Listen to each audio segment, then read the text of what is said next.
Hello guys, দেখেন কি পরিমাণে জোরে পানি যাচ্ছে।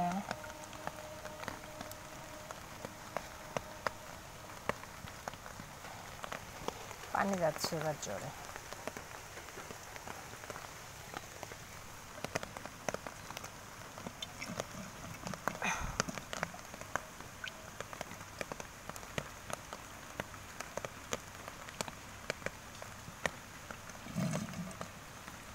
এবার পানি যাচ্ছে, চারদিকে পানি ভর্তি, এত পানির পানি। এটা দেখতে পাচ্ছেন না, এখানে আমি সিমেন্ট দিয়ে এই টাইলসগুলো লাগিয়ে রাখছি, ওঠে নাই। এটা উঠে গেছে, বাট এগুলো ওঠে নাই। আমার খুব শখ যে মিস্ত্রি কেমনে করে, তাহলে আমি কেন পারবো না। আমি শখ করে পরে আর কি ওই টাইলস আমি লাগাইছিলাম। সবার ছাদে পানি টলমল করছে, চারিদিকে গাছ। সুন্দর লাগছে না গাছগুলো?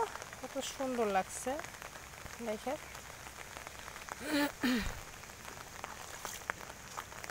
আমাদের আয়ান বাবু এই যে পানি করে রাখছে।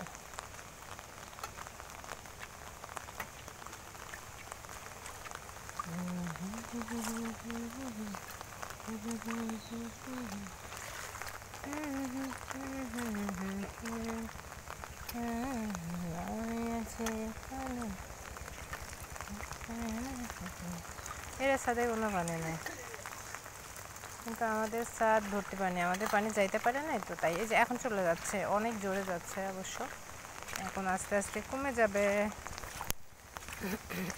এই যে পানি কমে গেছে, আমি যখন আসলাম তখন কিন্তু আমার পাও ডুবে গেছিল, কিন্তু এই যে অনেক জোরে যাচ্ছে পানি।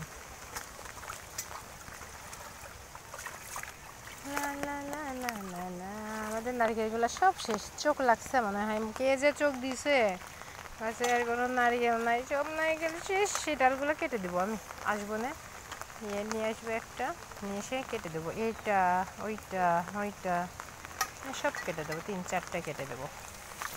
এখন আমি চলে যাব বাসায়, নিচে যাব, আর থাকবো না। থাকার মতো নাই, ইচ্ছা নাই আর এখন।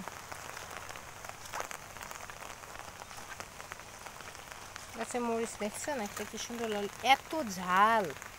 ঠিক আছে, আমি মাঝে মাঝে এখান থেকে কিন্তু উঠাই নিয়ে যাই আর কি, এখান থেকে নিয়ে গিয়ে ভর্তা করা হয়। এই গাছটা, এই গাছের মরিচ আরও বেশি ঝাল। এটা আমার লাগানো পেয়ারা গাছ, পেয়ারা ধরলে অবশ্যই সবাইকে আমি খাওয়াবো। সবাই অবশ্যই আমার জন্য ওয়েট করবেন, আর আমার গাছের জন্য ওয়েট করবেন। গাছে ফল হলে সবাইকে খাওয়াবো। আর সবাই অনেক ভালো থাকবেন, দোয়া করবেন, আর সবাই সবার পাশে থাকবেন, কমেন্ট করবেন, শেয়ার করবেন। আল্লাহ হাফেজ।